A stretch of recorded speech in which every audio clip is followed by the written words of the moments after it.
Չկա նման հասկացություն, ձրի ես բուժվեցի, ոչ դուք ձրի չեք բուժվե, ձեզ բուժել եմ ես, ինչպես, տեսեք,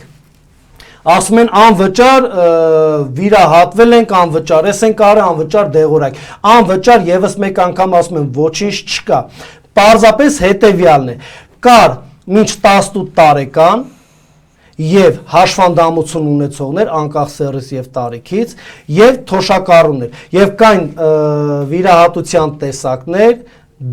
դեղորայքի տեսակներ կամ ամբուլատոր ծառայությունների մատուցման տեսակներ որոնք պետպատվեր էին Սակայն այդ պետպատվերը նույնպես չէ պետական բյուջեից էր հատկացվում իսկ պետական բյուջեն ինչպես է համալրվում քաղաքացիների կողմից ձեռք բերված ապրանքների եւ մատուցող ծառայությունից օգտվելու արդյունքում Այն որ քո գրպանից չես վճարում, քո հարևանը արդեն իսկ վճարել է քեզ համար, եղբայր, չի կարող նման բան լինել, անվճար բան չկա, ժողովուրդը թող իրաց մտքից հանեն,